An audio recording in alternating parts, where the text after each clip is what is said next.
ತಾಯಿ ಇರೋವರೆಗೆ ಹಸಿವು ಗೊತ್ತಿರಲ್ಲ, ತಂದೆ ಇರೋ ತನಕ ಜವಾಬ್ದಾರಿ ಗೊತ್ತಾಗಲ್ಲ.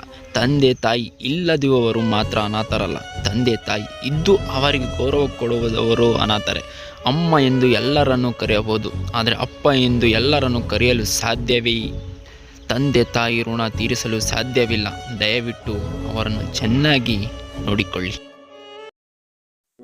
ಕಾಲ ಚಲಿಸುತ್ತಾ ಹೋದಂತೆ ಹಲವು ಪಾಠಗಳನ್ನು ಕಲಿಸುತ್ತಾ ಹೋಗುತ್ತೆ. ನಾವು ಕಲಿಯುತ್ತಾ ಹೋಗಬೇಕಷ್ಟೆ.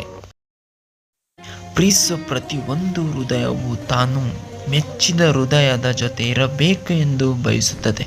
ಆದರೆ ಒಂಟಿಯಾಗಿ ಜೀವಿಸಲು ಸಾಧ್ಯವಿಲ್ಲ ಅಂತ ಗೊತ್ತಿದ್ದರೂ ಮನಸಾರಿ ಪ್ರೀತಿಸುತ್ತಾರಲ್ಲ, ಅದೇ ನಿಷ್ಕಲ್ಮಶ ಸ್ವಚ್ಛ ಪ್ರೀತಿ. ಯಾವುದೇ ಒಂದು ವಸ್ತುವಿಗೆ ಆಗಲಿ ವ್ಯಕ್ತಿತ್ವೇ ಆಗಲಿ ಬೇರೆಯವರಿಗೆ ಸ್ವಂತ ಎಂದು ಗೊತ್ತಾದ ಮೇಲೆ ಅದಕ್ಕಾಗಿ ಚಿಂತಿಸುವುದು, ಹಂಬಲಿಸುವುದು ದೊಡ್ಡ ತಪ್ಪು. ಒಬ್ಬ ವ್ಯಕ್ತಿ ಒಂಟಿಯಾಗಿರುತ್ತಾನೆ, ಆದರೆ ಅದು ಅಹಂಕಾರದಿಂದ ಅಲ್ಲ.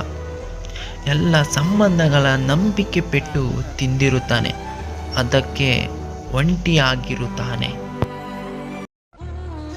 ನಿನ್ನ ನೋಯಿಸಿದವರ ಮುಂದೆ ಕಲ್ಲು ಆಗಿ ಬದುಕು ನಿಲ್ಲು. ನಿನ್ನ ಪ್ರೀತಿಸುವವರ ಮುಂದೆ ಹೂವಾಗಿ ಬದುಕು.